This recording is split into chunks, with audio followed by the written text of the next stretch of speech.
Vamos lá, meus irmãos. Nós estamos entrando hoje em uma outra etapa, ou seja, terceira etapa, 3 de 5. São 5 partes esse nosso estudo. Já estamos indo para a terceira etapa. E essa terceira etapa, eu quero falar então dos princípios da fé. Nós vamos entrar numa área muito, eu vou dizer até mesmo técnica, né? Porque a gente vai falar dos princípios básicos da fé cristã. A gente começou com a doutrina dos apóstolos, a gente veio conhecendo um pouquinho os fundamentos da fé, no sentido da pessoa de Jesus, perdão. Depois nós falamos da obra do Espírito Santo, os dons, e agora a gente vai falar dos princípios básicos da fé, mencionado em Hebreus.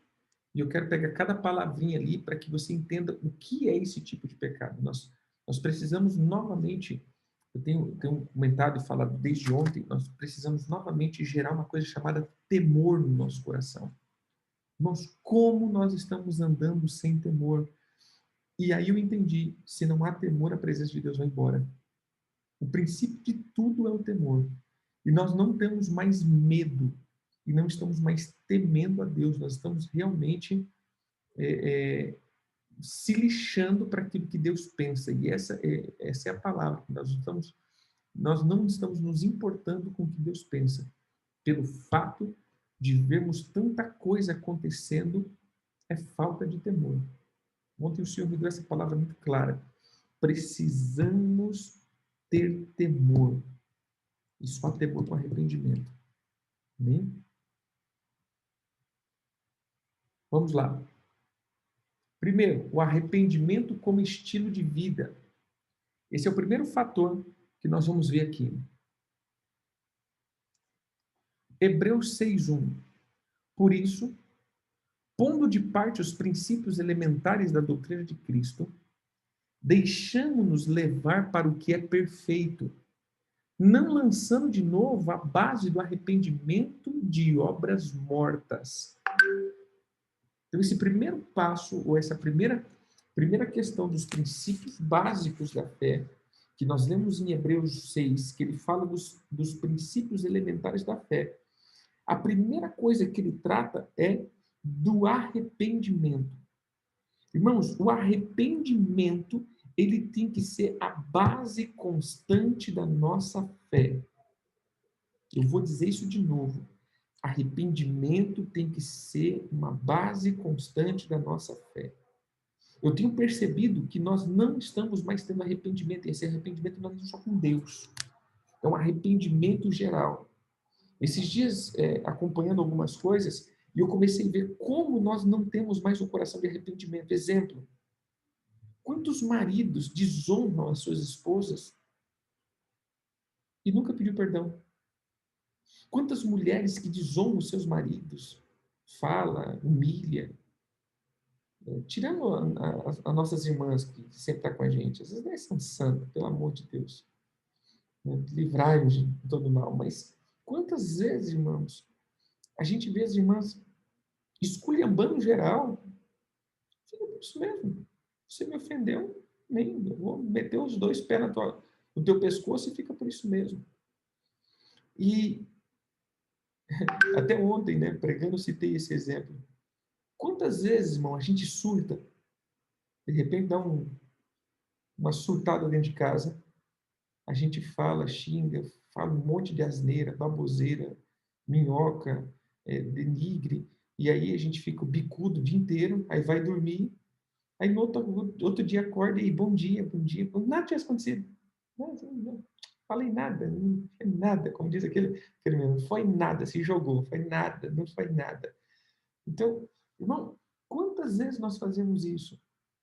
Isso prova um coração sem arrependimento que nós estamos carregando. Nós não temos mais um peso de desonra. A desonra não nos fere mais. Não é a desonra para conosco, mas a nossa desonra para com as pessoas não nos fere mais. E isso tem me preocupado. Isso tem me preocupado muito. Porque se nós não conseguimos nos arrepender com os nossos irmãos que nós vemos e com a nossa família, quanto mais para com Deus. que a gente não vê. Uhum. Então vamos lá. A primeira mensagem de João foi arrependimento. Mateus 3, do 1 ao 8. Naqueles dias, apareceu João Batista, pregando no deserto da Judéia, e dizia: arrependei-vos, porque está próximo o reino dos céus. Porque este é o referido por intermédio do profeta Isaías. Voz do que clama no deserto: preparai o caminho do Senhor, endireitai as suas veredas. Usava João vestes de pelos de camelo e um cinto de couro. A sua alimentação era gafanhoto e mel silvestre. Então saíram a ter com ele Jerusalém e toda a Judéia e toda a circunvizinhança do Jordão, e eram por eles batizados no rio Jordão, confessando os seus pecados. Vendo ele, porém, que muitos fariseus e saduceus vinham ao batismo, disse: raça de víboras, quem vos induziu a fugir da ira vindoura? Produzir, pois, frutos dignos de arrependimento. Irmãos, eu quero dar aqui uma parada nessa última palavra aqui. Ele diz o seguinte: produzir, pois, frutos dignos de arrependimento. Então, deixa eu te contar. Arrependimento não é uma cosquinha no coração ou uma lágrima de crocodilo, né? Arrependimento, ele vai gerar fruto. Todo arrependimento gera fruto. Esses dias o apóstolo me lembrou de um dizer que a gente fala: depois que inventou desculpa, ninguém mais morreu de tiro, né? Então, assim, esse negócio, desculpa aí, desculpa aí, não, não, desculpa aí, desculpa aí. Não, querido, arrependimento não é desculpa aí. Arrependimento é uma volta aos princípios que quebramos.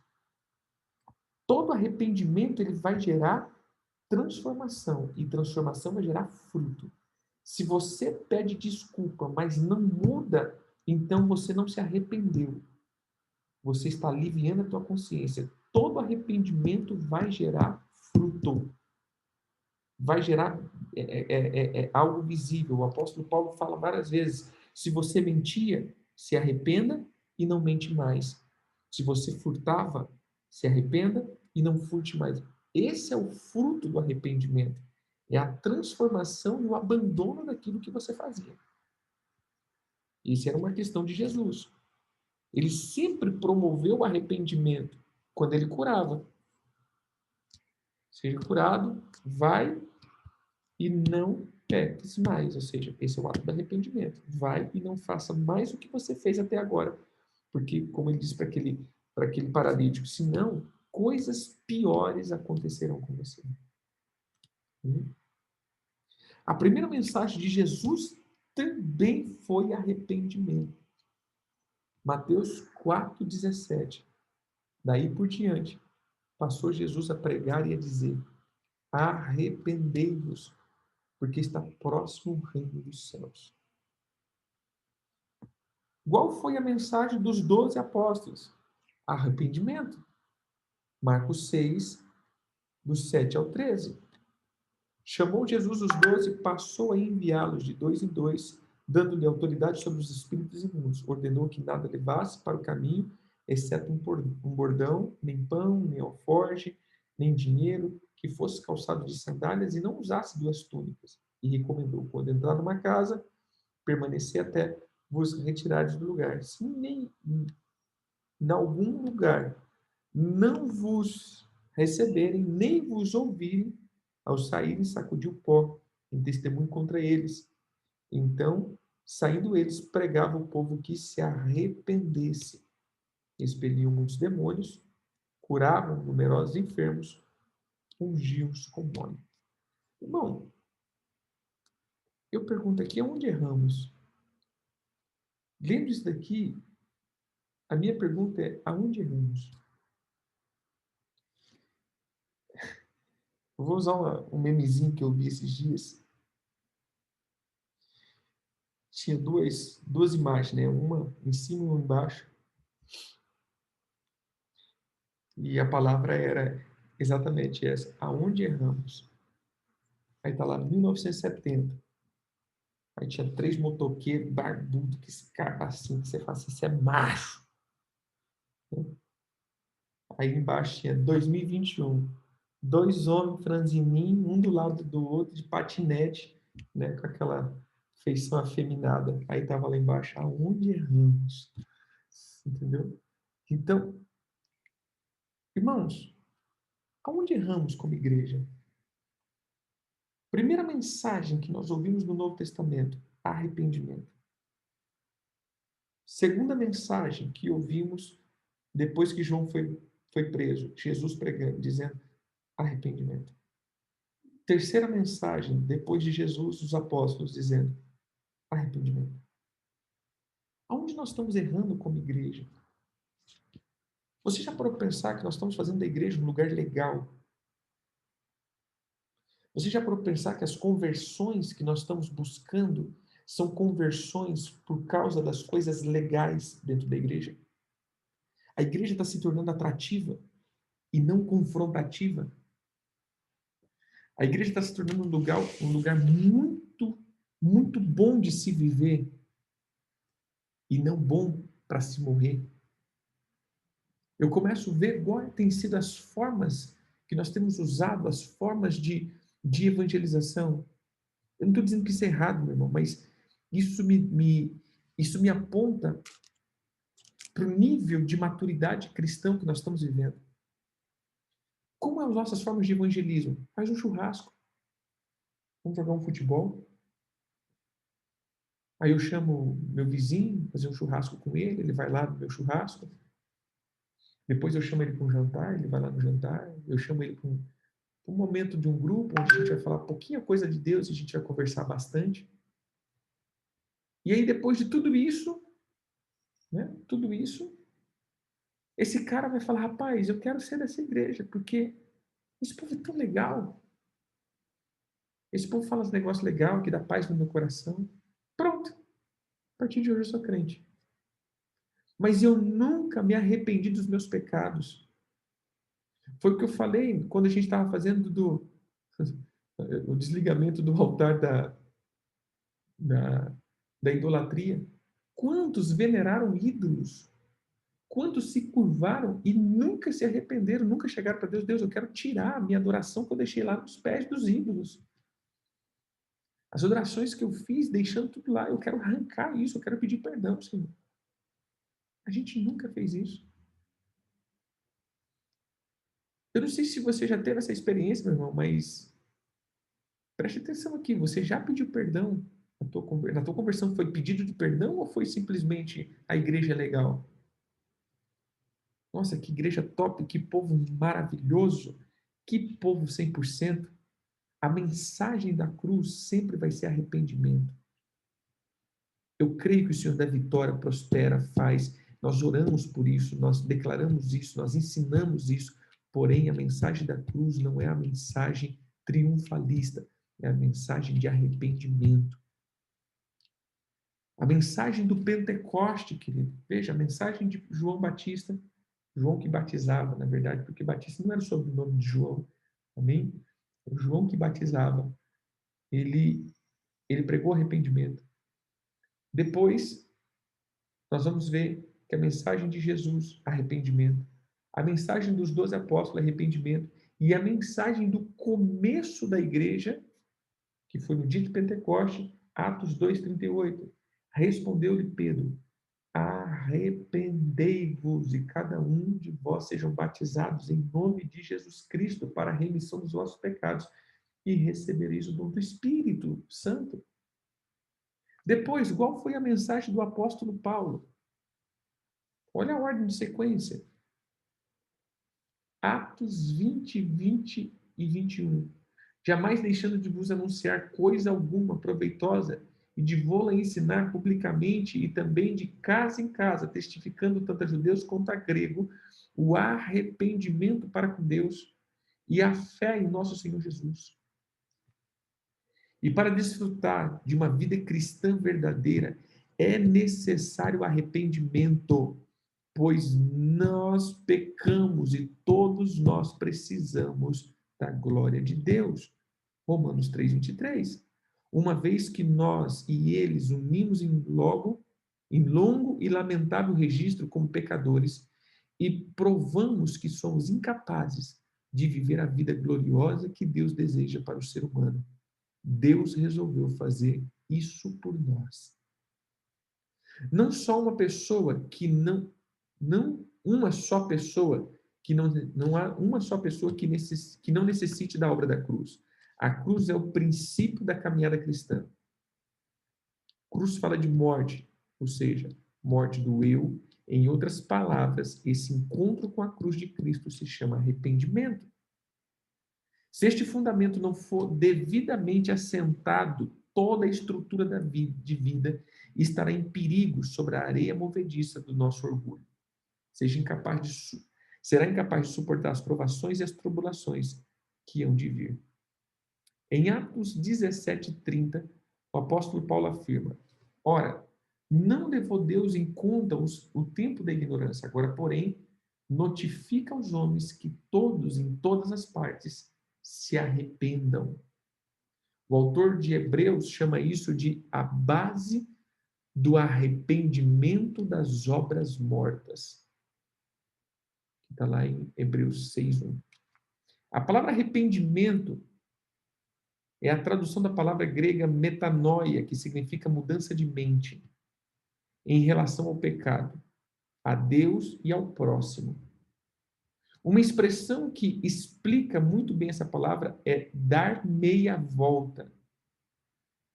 Quem dá meia volta irá em direção oposta à que vinha antes do arrependimento acontecer. Então, o que é arrependimento? É a transformação de mente em relação ao pecado, em relação a Deus e em relação ao próximo.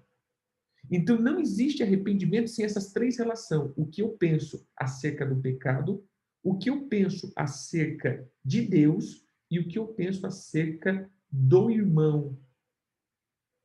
Se eu não levar em conta esses três pontos, eu não tenho verdadeiro arrependimento.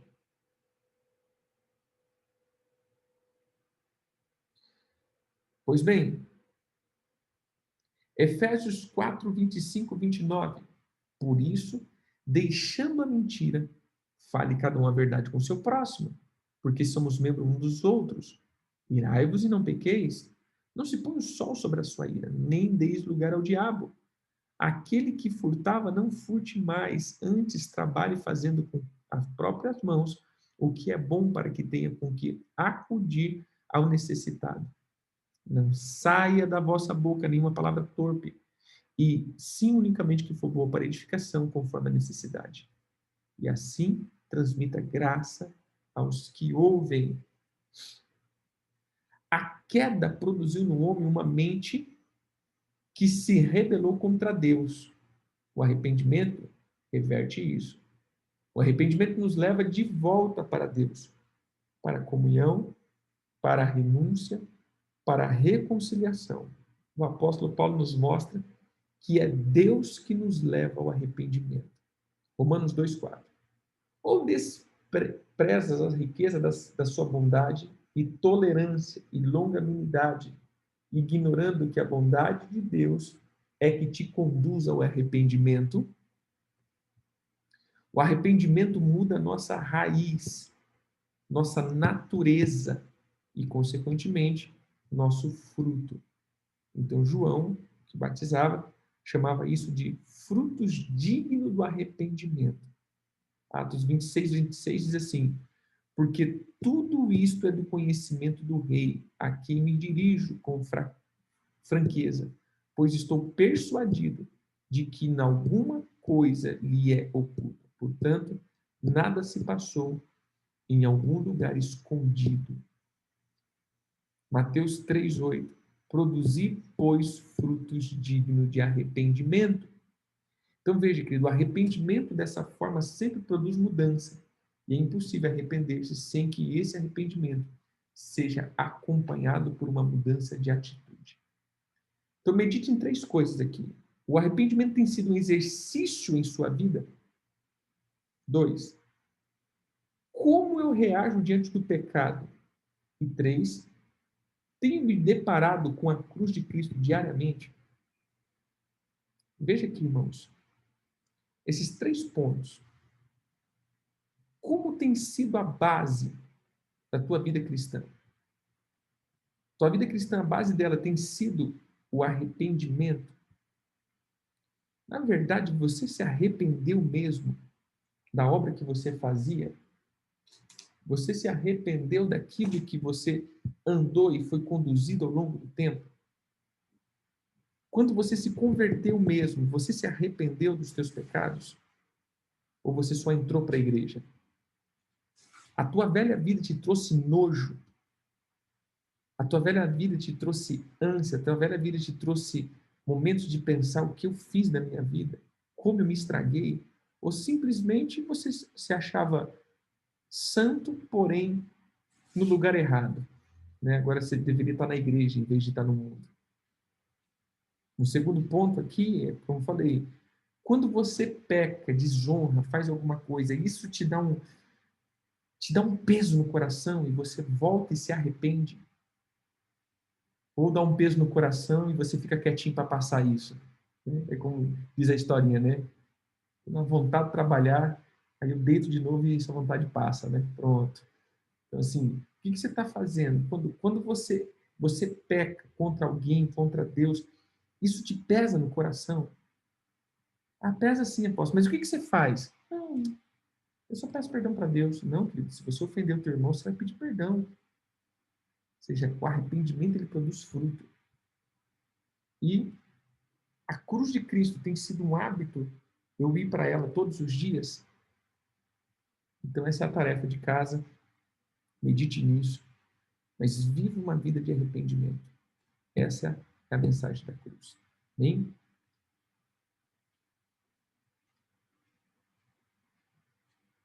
Amém. Amém, queridos. Que o Eterno te abençoe ricamente. Fique com Deus. Shalom, shalom.